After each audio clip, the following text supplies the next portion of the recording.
Welcome back, everybody. I'm Phil with my co-host Sam. Hey guys, what's up? Welcome back to the channel. We're coming back to Caitlin Clark. This is our second video from her.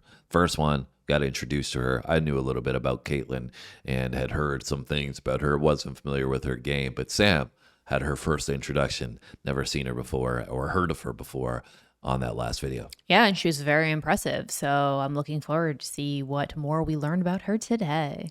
Yeah, she's blowing up in the WNBA. I don't know if they fully embraced her in the WNBA, but we are embracing her for sure because she has got a ton of talent just starting her career. A lot of people are saying that she's just a phenom that nobody's ever seen before in the WNBA. So we're excited to see how she's going to perform. She's bringing lots of attention to the WNBA too that it wasn't necessarily garnering in the past. Yeah, and so much attention on that last video in the comments. You guys were saying we should check this one out here. So the entire history of Caitlin Clark from a child prodigy to WNBA superstar. So I think we're going to get a little more background on her. And this is a good introduction because it's the beginning of her career. So now we're going to know where she started from and maybe get to see where she's going to go. You ready to check this one out? I am. Let's do it. Let's go.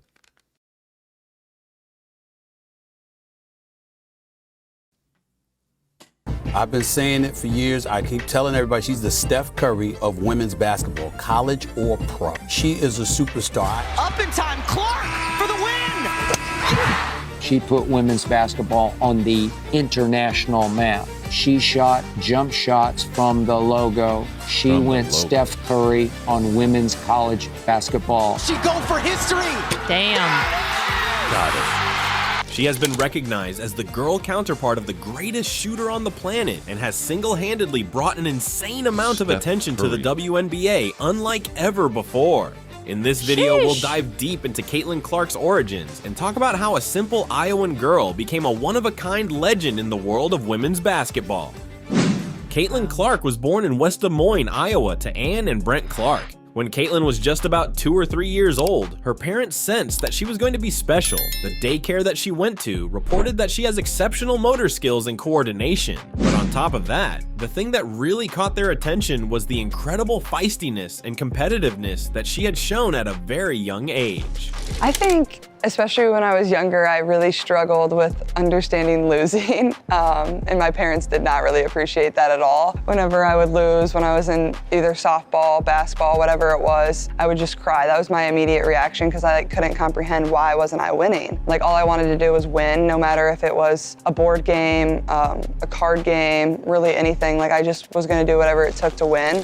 Sports became a natural outlet for Caitlin to unleash her competitive side. Her parents enlisted her in endless activities, from volleyball, soccer, football, softball, golf, and basketball. She particularly excelled at softball and soccer, where she just played 2 levels above everybody else. However, her softball and soccer careers were cut short before they could even take off, as she got bored with both sports since no one could compete with her and match her intensity. This minor setback actually paved the way to basketball, and from the very first moment she touched the round leather ball, she knew down inside that this was the sport where she would thrive best. Yeah, I think growing up, especially throughout like even middle school, like I was still doing a bunch of different sports, and once I got into high school, I was just doing basketball and soccer for the most part, and then after sophomore year, I gave up soccer and kind of knew my future was in basketball, and that's where I was going to be the most successful. As expected, Caitlin dominated basketball, just like how she dominated the other sports that she previously played. Since her father could not find a girls' league for her age group, Caitlin joined a boys' league in West Des Moines when she was 5 and competed in a boys' recreational league. Despite how awkward it was, Caitlin killed it against the bigger boys, and it was never an issue for her to play with them since she was surrounded by a lot of boys throughout her entire life. She has an older brother named Blake and a younger brother named Colin, who both played hoops, and she has a lot of boy relatives who were engaged in a lot of sports endeavors as well. I think growing up playing with the boys, like I played with the boys honestly, I think until about 6th grade.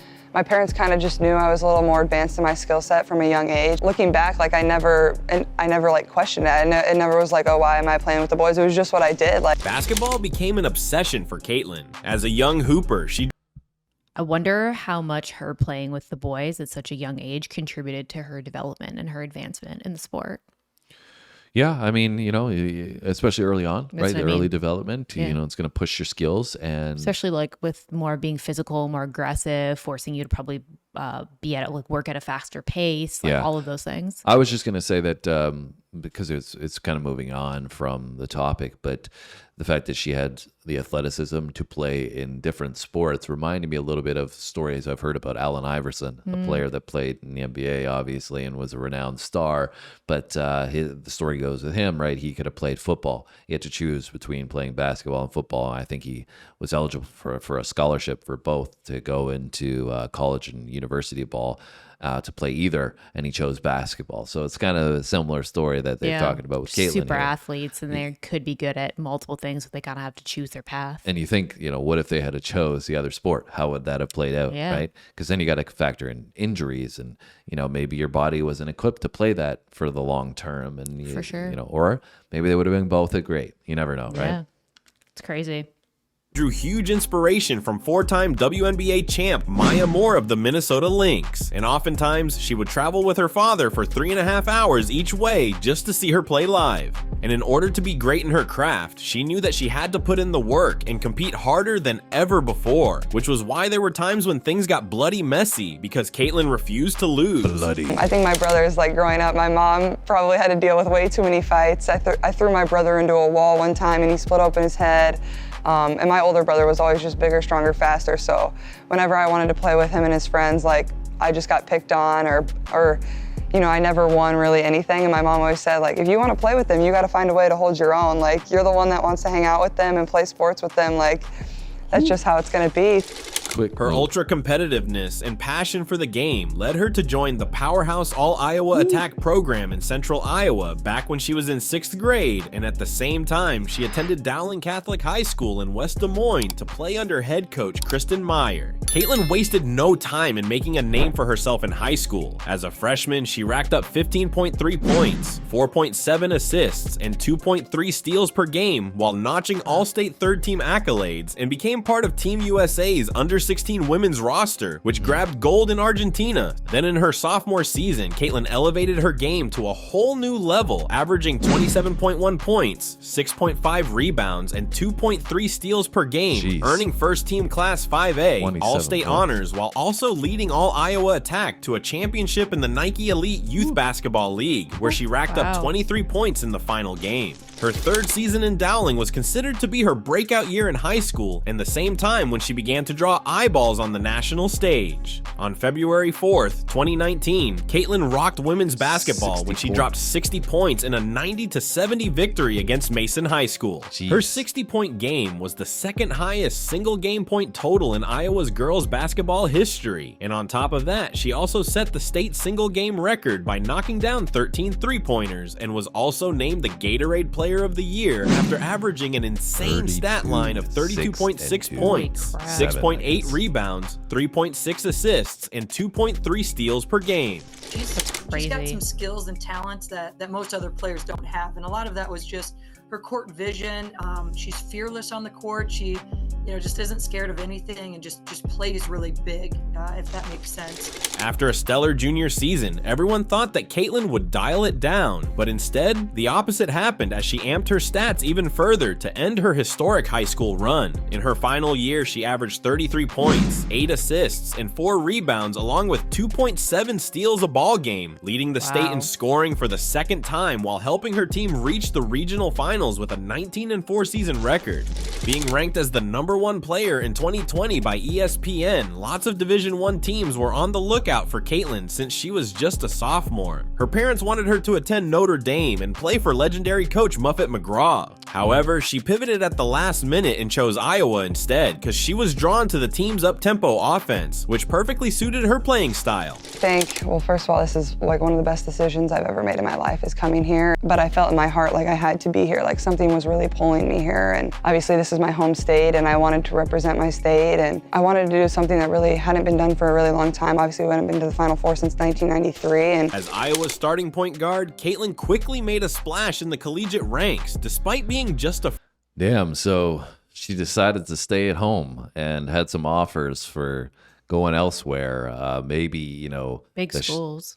The big shiny bright lights might have been attracted to that, especially at a young age. You think, oh, I'm going to go out and have some experiences. And, you know, it's not just about a basketball at that point. You know, you want a new transition in your life. You got to go to school. You know, you got your social life as well. But clearly she put basketball at the priority. Yep. But then on top of that, she's saying, you know, this feels right playing at home. You know, I like the program. Maybe I want to change, you know, the results for the school that they've never been to the finals before. And, you know, as we know, they ended up going to the finals. So she clearly had a huge impact. You can see that she was great from an early age. And then even in high school, she was crushing it, getting, you know, crazy stat lines. So And continuously getting better. yeah, you can tell that she's really been consistent throughout this. And I think that lends credence to the reason why she's confident now in her professional career, because she's been doing so well on so many different levels. For her at this point, it's just like, yeah,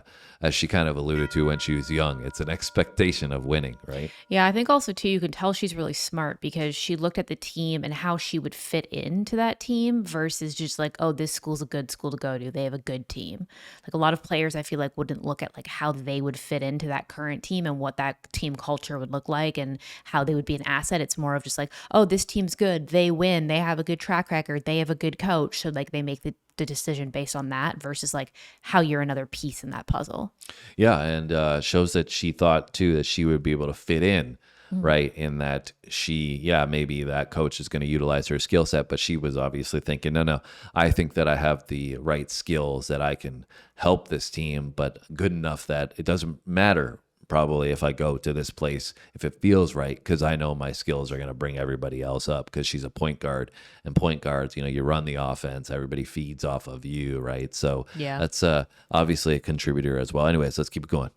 That really hadn't been done for a really long time. Obviously, we hadn't been to the Final Four since 1993. And As Iowa's starting point guard, Caitlin quickly made a splash in the collegiate ranks, despite being just a freshman. In her debut game, she racked up 27 points, 8 rebounds, and 4 assists against Northern Iowa. Then in the following game, she posted her first double-double with 30 points and 13 assists versus Drake. From then on, she would continue her scoring rampage and ended up averaging 26.6 points, 7.1 assists, and 5.9 rebounds by the end of the season. And although they got knocked out in the Sweet 16, Caitlin led the NCAA in scoring and ranked second in assists as well as three-pointer per game. Her second year told a different tale as she led Iowa to the championship and was named the Big Ten Tournament Most Outstanding Player, which was highlighted by her 41-9 performance against Nebraska in the semifinals. Clark looking for it, steps it back, it's a three down the way!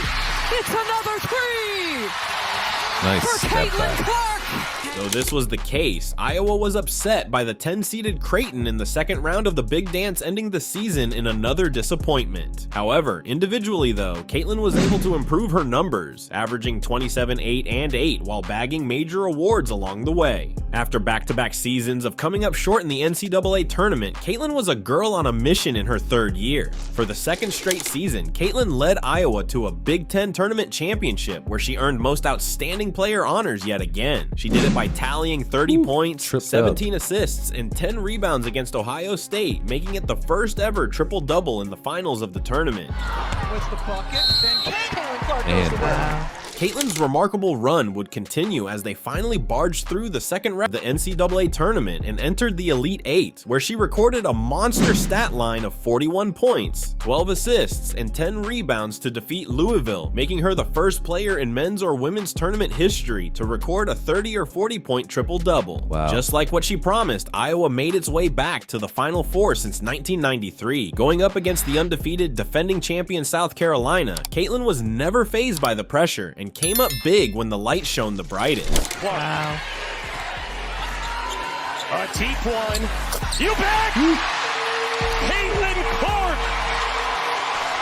In the semifinals, she delivered an absolute banger, racking up 41 points, 8 assists, and 6 rebounds, ending South Carolina's 42-game winning streak while helping Iowa to punch its 42 first ever games. ticket to the national championship. With a record-breaking 9.9 million viewers, Caitlin put up 30 points and 8 assists against Angel Reese's LSU in the championship game. However, despite her efforts, Iowa fell to LSU 102-85. With one win away from her ultimate goal, Caitlin braced up for one final run in her college career. As a senior, she continued racking up 30 to 40 points left and right, but the biggest game that she had was on the night of March 3rd, when she finally became the greatest scorer in NCAA history after knocking down a pair of free throws.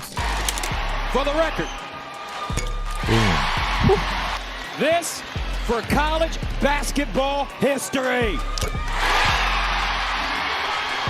Just like the previous seasons, she helped the Hawkeyes to capture its third straight Big Ten tournament championship after racking up 34 points, 12 assists, and 7. Just keeps putting up those big numbers, 30s and 40 points, double-digit assists. You know, really, just consistency is the name of the game with Caitlin. Yeah, she's absolutely crushing it. Yeah, and I think it's interesting watching her play as well. Like, you know, you have some of these girls, which are big girls. You can see them trying to get physical with her, and she's just, as they alluded to in the beginning, really athletic.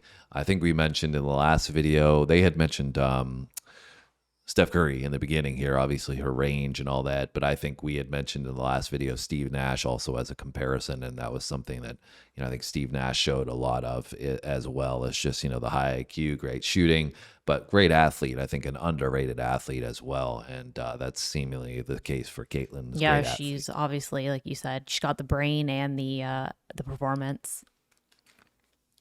Straight Big Ten tournament championship after racking up 34 points, 12 assists, and 7 rebounds. Caitlin would carry her strong showing in the Big Ten to the NCAA tournament as she scored 41 points and dished out 12 assists to boot LSU out of the tournament in the Elite Eight. Then she followed it with a 21-point outburst, along with 9 rebounds and 7 assists in the semis to overcome UConn. For the second straight year, Caitlin helped Iowa to reach the championship round, and it looked like she was ready to win it all. However, despite dropping another stellar stat line of 30 points, 8 rebounds, and 5 assists, it wasn't enough for Iowa to bag the win as they were defeated yet again, this time to South Carolina in an 87 to 75 point loss. Despite having another year to try to win the national championship, Caitlin decided to forego her 5th season of eligibility and announced that she would declare for the 2024 WNBA draft. After breaking and establishing a long list of new records throughout her collegiate career, it was a no-brainer decision for the Indiana Fever to grab her as the #1 overall pick in the draft. For the very first time in the WNBA's history, they have a legit superstar that could take them to new heights, and right off the bat, the Caitlin Clark effect had taken the league by storm. Viewership ratings of the WNBA have significantly gone up the moment Caitlin entered the league, and in games where the Fever is playing, the WNBA has to move to different arenas just to increase seat capacity and accommodate the flock fans that turned up to see Caitlin. Viewership across ABC, ESPN, ESPN2, and CBS had tripled from last year, now averaging 1.32 million fans per game. Attendance also increased by 17% from last year over the first month of the season, making it the best attended opening month for the league in 26 years. Wow, but despite crazy. all the attention, money, and positive impact that she has brought to the WNBA and women's basketball in general, she has received a ton of criticism from legends as well as old-fashioned beating from her peers inside the court.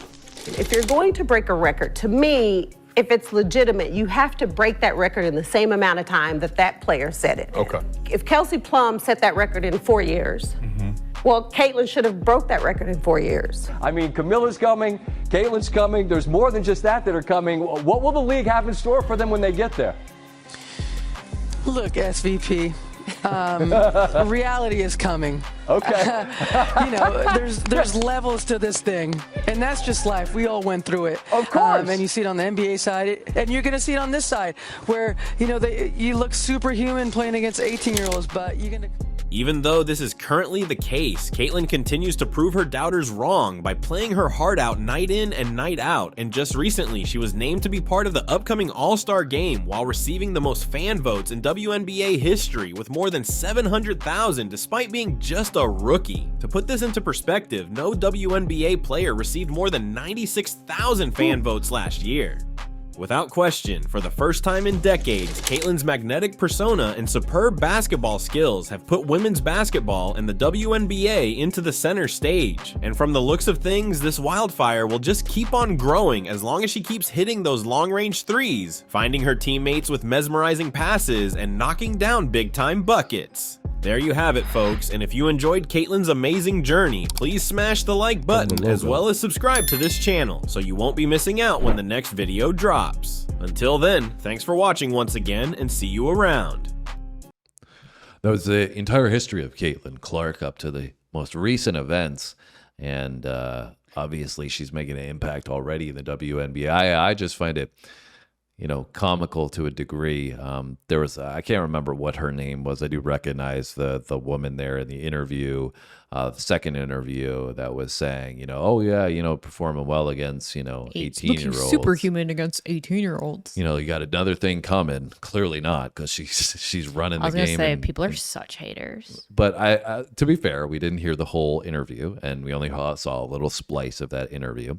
But to me, it just makes me think, if she didn't go on to say, Caitlin's a great player and, hopefully she's going to be successful, but I think people need to calm down, not get too ahead of themselves, let her do her thing, let her grow. She's a young lady, let her build her career. If she had said that, cool.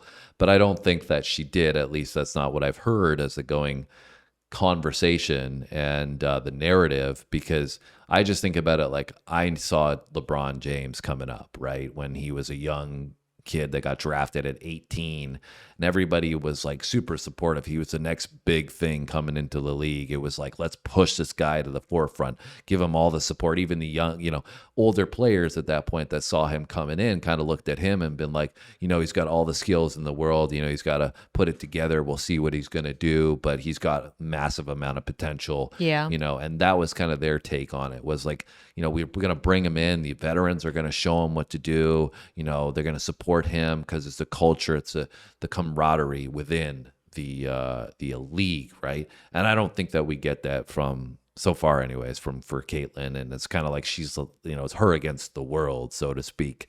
But it clearly just baffles me, because I'm like, you guys are all complaining about how you want equal pay to the NBA and equal opportunity to the NBA, and then you have somebody who's raising the league up and bringing in more viewership, more ticket sales, more awareness, and you're complaining about it. So like, I don't know. Yeah, it doesn't make sense. Blows at my all. Mind. Anyways, it's unfortunate. I think it, to me, my personal opinion, it has to do with her color of her skin. Is that it's can't be a white girl that comes in and does this. If it was something else, then it would be okay. But that's just gonna be hypercritical because of that. Yeah, 100%. Yeah. But it is what it is, and she's Caitlin clearly very talented. Yeah, Caitlin can't help that. She's just doing her thing on the court. So that's what I think people eventually will come around to. They'll realize that they're, like you were saying, get the benefit that's out there of getting paid more and getting more notoriety. And it's just maybe some of the girls are jealous, right? But she's setting the tone for a lot of younger girls, young ladies that are looking at basketball as an option now. And they believe that they can be a star like Caitlin is. Yeah. And that's what matters. So hopefully she does well. But I found this video is interesting. Got to know her much more. And yeah, it's cool to see more of like her earlier life and hear more about how, she started and all of that as well. I don't think we got very much of that in the last one. So it was cool. Yeah. So let us know down below what you guys think. Hit the like button. Have a great day. We'll see you on our next video. Thanks for watching.